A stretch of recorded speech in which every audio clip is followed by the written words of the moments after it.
hipoxia tisular. Porque estos son los cambios de la oxemia y que es el oxígeno en sangre. ¿Sí? También es cierto la concentración de CO2 en sangre. Pero también hay sistemas periféricos que registran el flujo de estos gases a los tejidos. ¿Ya? Y ahí tú vas a tener, por ejemplo, respuesta a la hipoxia tisular. La respuesta a la hipoxia tisular es vasodilatación. Ya. Ahora, eso están ubicados ciertos quimioreceptores en el arco aórtico, en el seno carotídeo, en el cuarto ventrículo. Zonas importantes donde están ubicados. Y esto responde, ¿cierto?, a los cambios aquí, en el techo del cuarto ventrículo, en esta zona. ¿Sí? Es un plexo coroidio. Este es el acueducto. ¿Ah? El acueducto El acueducto. El cefal. ¿Ya? Y ahí después sigue esto con conducto central o canal central. ¿Ya? Entonces, en esa zona se sensa el cambio de oxígeno, el cambio. ¿Y a dónde se integra esa señal? Usted que ya estamos en los que hago un sistema más. Son expertos en fisiología. Cuando yo tomo la información periférica visceral, ¿dónde se integra esa señal? ¿Ah? Excelente, en el núcleo del tracto solitario. Entonces, el núcleo del tracto solitario, que está ubicado más o menos en esta zona, que integra la información visceral, manda esta información a esta zona o a estos centros respiratorios, ya que están ubicados en el puente y también en el puente, pero casi en el troncoencéfalo, que son el área neumotáxica, el área pnéustica y el área rítmica. ¿Ya? Entonces, ¿qué es lo que hacen estos? Normalmente, el área neumotáxica es el que controla la inspiración. ¿Ya? Y el área apnéustica es el que controla la expiración. Y el área rítmica es la que determina, ¿cierto?, si la inspiración es igual que la expiración, o si la inspiración es el doble que la expiración, o si la expiración es el doble que la inspiración. Parece un trabalengua, pero es muy sencillo. ¿Ya? Respiración 1 es a 1, respiración 2 es a 1, respiración 1 es a 2. ¿Qué logramos con una respiración 2 es a 1?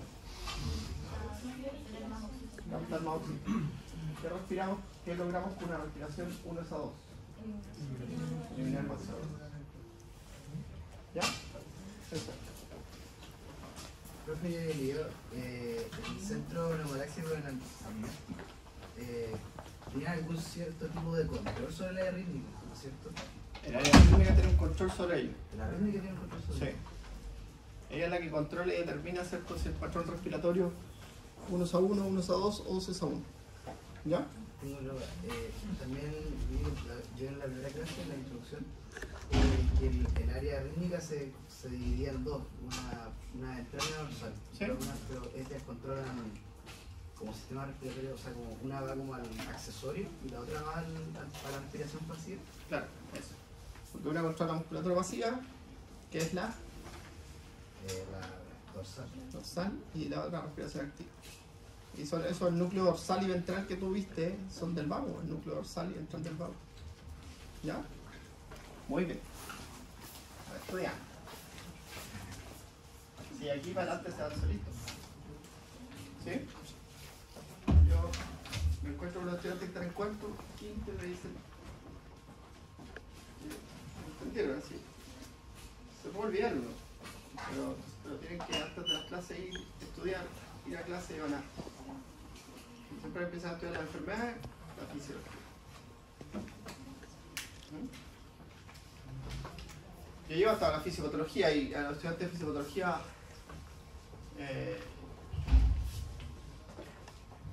no, usted no le hago fisiopatología.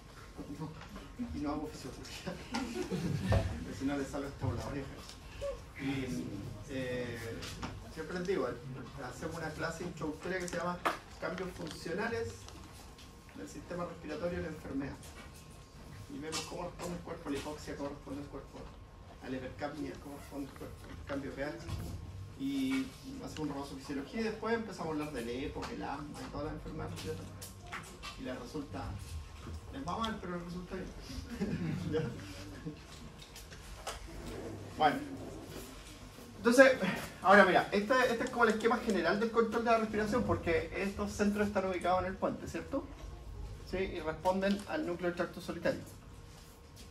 ¿Y qué genera, cierto? Genera cambio en el tronco, en la médula, en el bulbo raquídeo, ¿cierto? En el troncoencéfalo, para generar, cierto, modificaciones de los nervios espinales que controlan la respiración, que controlan los músculos de la respiración. ¿Ya? Entonces, el principal, nervio frénico, ¿cierto? Y de ahí para atrás, pues, porque las raíces nerviosas donde se originan los nervios que controlan la musculatura del tórax, ¿cierto? Son principalmente el plexo braquial. ¿Ya? Entonces, mira, aquí tienes tú los quimiorreceptores del troncoencéfalo, que son los que están ubicados en el cuarto ventrículo, y los quimiorreceptores del cuerpo carotídeo y de la aorta. ¿Ya? Y eso envían señales, ¿cierto?, a estas regiones donde están estos centros. ¿Ya? Ahora, la respiración, ¿cierto?, tiene un control voluntario, que es un control cortical. Y eso es súper importante. Es súper importante porque siempre tiene un cierto control cortical que es consciente e inconsciente. Puede ser consciente si yo te digo aumenta la respiración, o inconsciente. O yo te digo regula la respiración. ¿Sí? El profe de educación física seguro le decía regula la respiración. O los veía respirando muy rápido que se le puede desmayar a un cabrón chico. Por eso. ¿Sí? Entonces le decía regula la respiración, regula la respiración. ¿Sí? Ahora,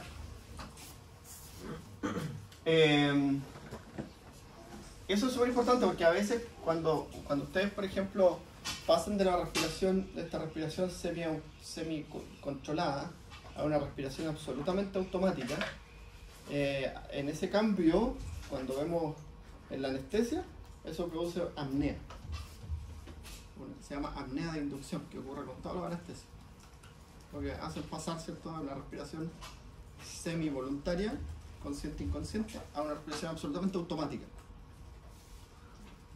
¿Ya? Bueno, eso también está asociado a la fisiopatología de la apnea del sueño.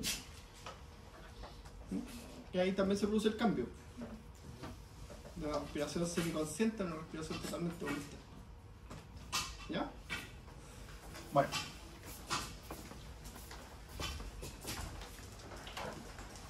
Entonces, las modificaciones que leen estos quimiorreceptores son del pH, del oxígeno y del CO2. Y para entender las modificaciones tienen que saber eso. ¿Ya? Porque obviamente las preguntas son pacientes que consulta y que tiene una PO2 arterial de 55.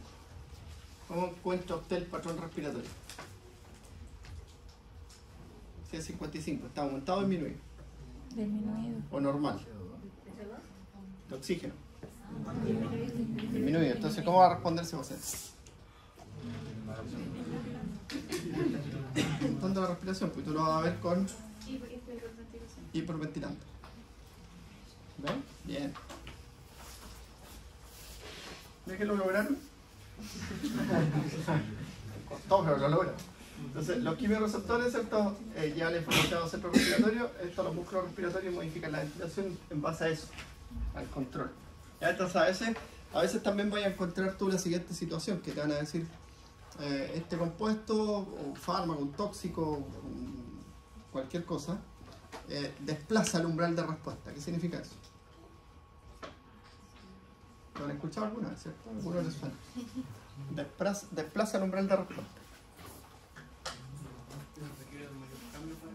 Claro, no va a responder. Normalmente lo que hacen, ¿cierto?, es desplazar el umbral de respuesta al CO2. Entonces el CO2 sube y el cuerpo no responde hiperventilando. ¿Ya? Entonces tú tienes, por ejemplo, una PCO2 de 50, de 55 y sigue sin responder. Y está generándose una acidosis. ¿Ya? Entonces eso significa cuando desplaza el umbral de respuesta.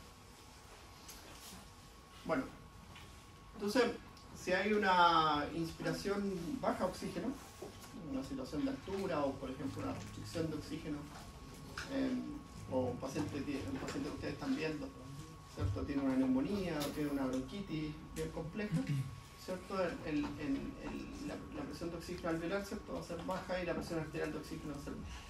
Entonces, los quimiorreceptores periféricos, ¿cierto? Van a estimular a los músculos de la respiración y eso va a aumentar la ventilación y eso va a tratar de volver a la normalidad todo. ¿Ya?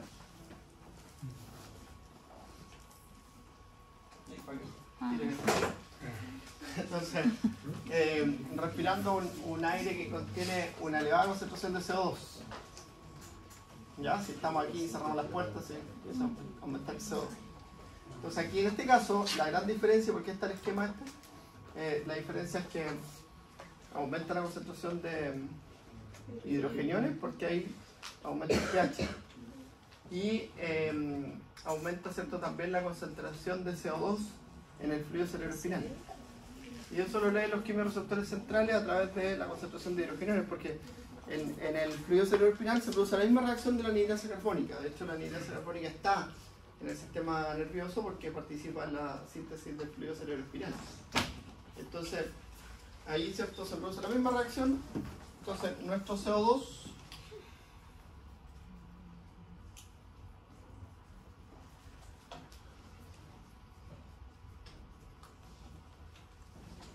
entonces, tu quimiorreceptores centrales están leyendo eso, el aumento de los hidrogenios. ¿Ya? Y que la respuesta la pueden ver ustedes. Aumenta está en el centro, el cuello de botella, ¿cierto? Aumenta la ventilación. Y con eso vuelve a la normalidad la concentración de CO2 y el pH. ¿Ya?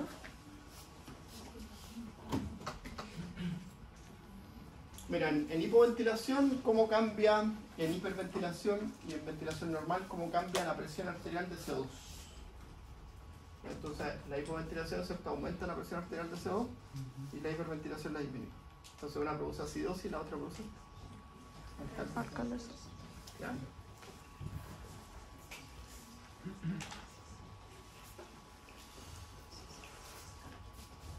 Bueno, ahí hay mayor cantidad de producción de ácidos. ¿Ya? Hipoperfusión, una acidosis. Una acidosis metabólica. Y ahí, ¿cierto?, aumenta la concentración de hidrogeniones arteriales, ¿cierto? Y eso también va a generar como respuesta mayor ventilación. ¿Ya? Y el mecanismo adaptativo que tiene esto. ¿Cuál es la diferencia con el anterior? ¿También aumenta el CO2? Porque no es por CO2, es por aumento de ácido fijo. Ácido láctico, ácido cuerpo cetónico. Una cetoacidosis igual. Una cetoacidosis, una acidosis láctica, una acidosis deláctica, una acidosis láctica. Entonces, ¿todo otro tipo de acidosis? Una lactoacidosis alcohólica. No tuve que sacarte este lente porque estaba más mariquinamente con un solo lente.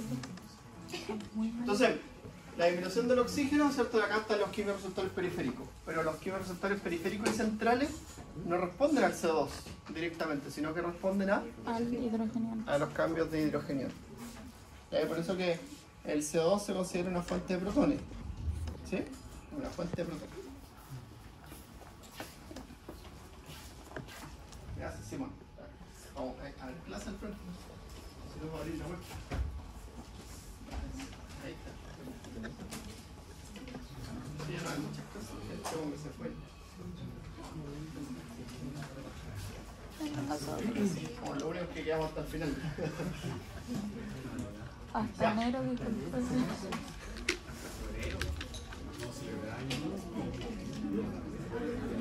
décimas por venir. No, por favor, váyase como último el examen.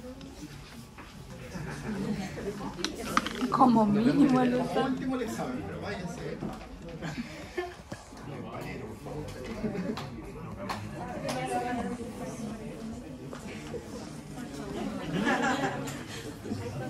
Ya.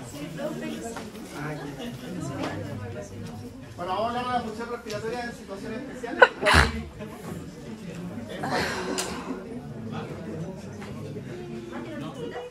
Este lo subimos. ¿Sí? Están los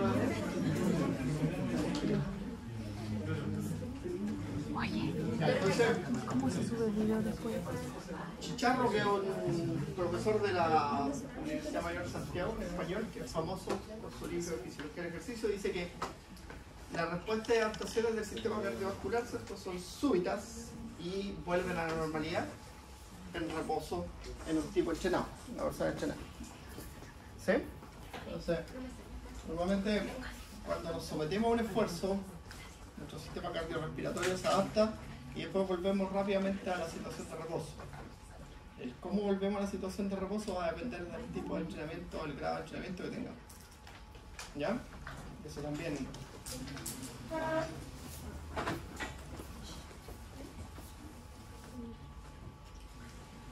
Cuando se inicia la actividad, porque esto es de actividad física básicamente, cuando se inicia la actividad tiene dos fases.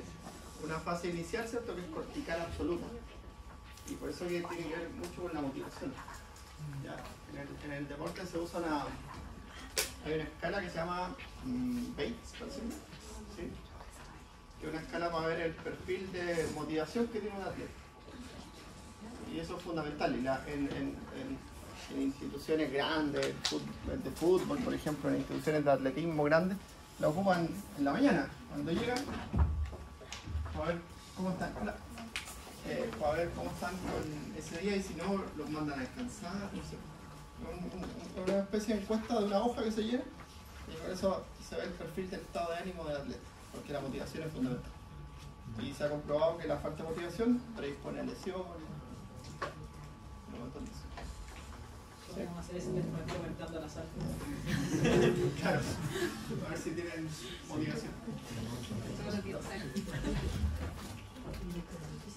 Bueno, y de forma tardía responden los receptores articulares, que se llaman ergoreceptores. Ya que eso es cuando estamos haciendo movimiento. Los cambios metabólicos del flujo ya sabemos, por el músculo cómo aumentaba su flujo sanguíneo. Cuando aumentaba el metabolismo, ¿cierto?, el mayor desecho de sustancias metabólicas genera vasodilatación. Ya el sistema cardiovascular, ¿cómo responde el corazón? ¿Qué vamos a ver el sistema cardiovascular cuando usted haga deporte? Va a trabajar más. ¿Qué va a aumentar primero? La pregunta. ¿Pero por qué aumenta la frecuencia cardíaca? Cuando tú haces movimiento, ¿qué aumenta? Retorno venoso. Eso, bien, Tatiana. Aumenta el retorno venoso. Entonces, si aumenta el retorno venoso, hay un reflejo que está en el nodo sinoatrial, ¿cierto?, que se llama reflejo del nodo, que aumenta la frecuencia cardíaca. Y al mismo tiempo aumenta el volumen sistólico, porque a mayor retorno venoso, mayor volumen sistólico. ¿Ya? Bueno.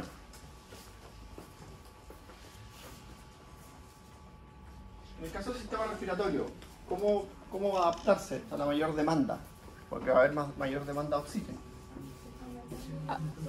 Hiperventilando. ¿Ya? ¿Pero quién se da cuenta de eso? ¿Cómo tú vas a llevar eso a tu sistema respiratorio a adaptarse? Porque ¿practican deporte regularmente algunos de ustedes? Yo creo que sí. ¿Sí? Yo espero que sí. Después de darle todo el año ahí. ¿Sí? Ya sube la escalera por lo menos mucho. ¿Sí? Entonces, lo que cambia es que se produce una acidosis transitoria. Y esa acidosis transitoria se lleva a hiperventilación.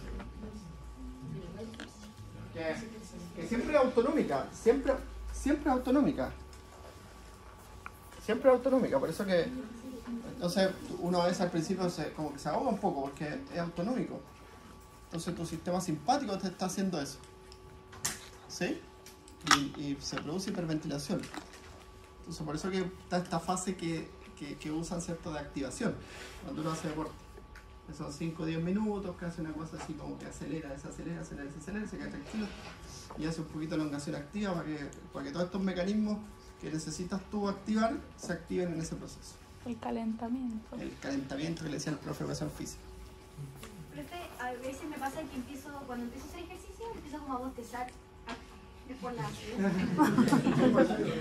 No, pues sí, de verdad, eso se llama desmotivación.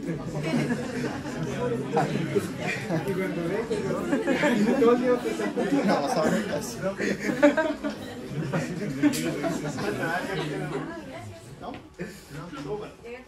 Y eso es lo importante, que vayamos tomando experiencias de todos. Pues, sí. Entonces, el sistema cardiovascular tiene que adecuar el flujo sanguíneo a los músculos, ¿cierto? Para desarrollar actividad, eliminar los productos de desecho metabólico y termorregular, que es súper importante. Súper importante. A veces hay personas que en la historia del deporte hay atletas que han tenido problemas con la termorregulación. ¿Sí? Había un ciclista que, ¿cómo se llama? No me acuerdo. No recuerdo el nombre, pero el tipo tenía problemas de termorregulación, entonces corría con un traje especial, blanco, horrible, ¿sí? Blanco entero así, porque produce más reflexión de la luz, y corría con estos gel packs que se los cambiaban en las manos. En las manos, porque es la zona donde más se elimina calor, es esta zona y la zona genital. Ahí no se puede poner hielo, por supuesto. Y el tipo tenía que competir así, porque no podía regular la temperatura, pero era excelente, es un ciclista famoso. Y tenía que hacerlo así. Y eso es importante, porque a veces uno, ¿qué le dicen a uno cuando hace deporte? Que se abrigue para que sude más. ¿Qué está haciendo ahí? Se está deshidratando nomás, nada más. Uno tiene que hacer deporte con la ropa más ligera posible. Ojalá sentir un poquito frío. Ojalá un poquito frío, porque eso te hace y liberar hormonas tiroides. Entonces eso acelera el metabolismo y te ayuda a quemar más grasita que correr forrado en la luz, ¿cierto?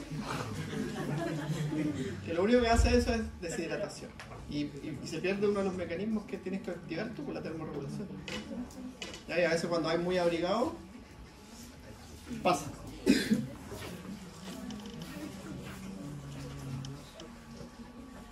Ya, entonces, este es un esquema muy sencillo, ¿cierto? Y entonces cortical, también, ¿cierto?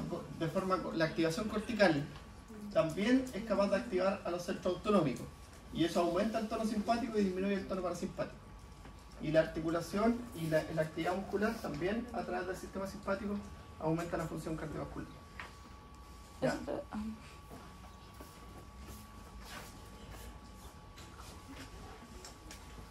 Mira. Está vieja la foto. ¿Es usted? No, no soy yo. No sé, Chris McCormack. Mira, entonces aquí tenemos el tiempo, y en el tiempo nosotros vamos viendo la frecuencia cardíaca. Mira, en una persona entrenada, estos son gráficos que los tomamos nosotros de las mediciones que hacemos con los atletas. Mira la frecuencia cardíaca en reposo, 50 latidos por minuto, ¿cierto? Y cómo este individuo es capaz de adaptarse al tiempo y a la intensidad. Entonces, la relación intensidad-tiempo es la que se va haciendo. Entonces, se va aumentando la intensidad desde un basal, ¿ya? Hasta un máximo. Ahí son 450 watts en una bicicleta, algo así como 65 km por hora. Que es rápido, eso anda en auto, hasta esa velocidad. ¿Sí? Entonces, la potencia, la intensidad del esfuerzo. Y hasta aquí lo que tienes tú acá, ese es el punto de fatiga. Entonces, eso le decía yo, cuando tú haces el test de esfuerzo, haces esto, llevas al individuo a su punto de fatiga. ¿Qué es variable? Pues para algunos va a ser, no sé, normalmente son estaciones de 5 minutos. Son 5 minutos a una velocidad, que puede ser en trotadora o en bicicleta. Después se sube a 5 minutos. ¿Y por qué 5 minutos? Porque la primera fase, los 2-3 minutos, antes se hacía de 3 minutos, pero se estudió y se comprobó que no era efectivo porque en los 2-3 minutos uno todavía va así. Y lo que tú tienes que lograr es esto. Entonces, normalmente en las estaciones, los individuos hacen eso: suben su frecuencia cardíaca y se estabilizan. Después suben de nuevo y se estabilizan. Hasta que suben y no se estabilizan. Y ahí se fatigan. ¿Ya? Y ahí con eso tú puedes obtener la frecuencia cardíaca máxima de esfuerzo, el consumo de oxígeno máximo, los cambios de la presión arterial en el esfuerzo máximo si tiene arritmias o no tiene arritmias en el esfuerzo máximo, que eso a veces pasa. ¿Cierto? Hay personas que en reposo, nada, pero cuando hacen un esfuerzo submáximo o supramáximo, submáximo es cuando están durmiendo, a veces les dan arritmia, y supramáximo es cuando hacen un esfuerzo máximo. ¿Ya? Por ejemplo, cuando tú nadas, ¿alguien nada? Cuando nada, entonces el cambio de posición. El cambio de posición y la presión del agua induce una arritmia. El cambio de posición y la presión del agua induce una arritmia. Y tú la superas, pero a veces hay gente que no la supera. Y por eso que hay que hacer se hace el ejercicio, la dinámica del ejercicio se hace la dinámica con una compresora y se hace un electro. Es como un chaleco que te aprieta. Y tú vas, y la dinámica del ejercicio se hace en una cosa que es como un caballete. Tú te tiras en el caballete y con unos elásticos nada. Y te miden, y te hacen el esfuerzo, te lo controlan con una máscara. Entonces te controlan con la máscara y te controlan el electro. Y ahí ven si tú induces arritmia, porque en el agua sí que se muere gente. Entonces, el esfuerzo máximo es cuando ya tu secuencia cardíaca no se estabiliza. Claro, cuando tú no te estabilizas, cuando no te adaptas al esfuerzo. ¿Ya? Es el punto de fatiga. El punto de fatiga, o el umbral anaeróbico se llama. Ya, el sistema cardiovascular, ¿cierto? Tiene 3 respuestas para adaptarse: mecanismo nervioso, mecanismo humoral y mecanismo hidrodinámico. La volemia, la resistencia periférica y la frecuencia cardíaca, básicamente. ¿Ya? ¿Y qué es lo que hace uno qué es lo que va haciendo uno con el sistema autónomo si tú entrenas? ¿Qué va pasando con el sistema autónomo? Alguna vez se los dije. ¿Ah? ¿Qué vamos haciendo con el sistema simpático cuando haces un sistema de entrenamiento controlado y monitorizado, ¿cierto?, a lo largo del tiempo? Te vas haciendo más tolerante al sistema autonómico. ¿Sí? Porque al principio tu respuesta autonómica es muy exagerada, ¿cierto? Tu frecuencia cardíaca se dispara, tu frecuencia respiratoria se dispara, tu presión arterial se dispara y tú te fatigas. Entonces, lo que hace el entrenamiento deportivo es que va disminuyendo la sensibilidad a la respuesta autonómica y va generando una mayor adaptación a la respuesta autonómica. ¿No? Entonces, es lo mismo. Tú tienes la frecuencia cardíaca de una persona no entrenada versus la frecuencia cardíaca de una persona entrenada. Si aquí, ¿cierto?, que en este gráfico tenemos esfuerzo y frecuencia cardíaca. ¿Ya? ¿La descarga simpática es la misma, solo que la respuesta es diferente? Solo que la respuesta es diferente. Claro. De hecho, la descarga simpática tiene la característica que es poco medible y es difusa y es exagerada. Entonces tú, al entrenarla, te vas adaptando. El adaptarte te hace sentirte mejor.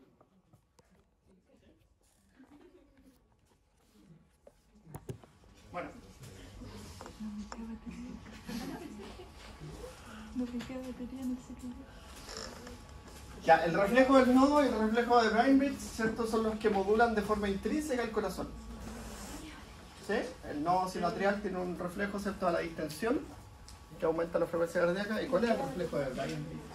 De Brainbridge. ¿Oímos cardiovascular?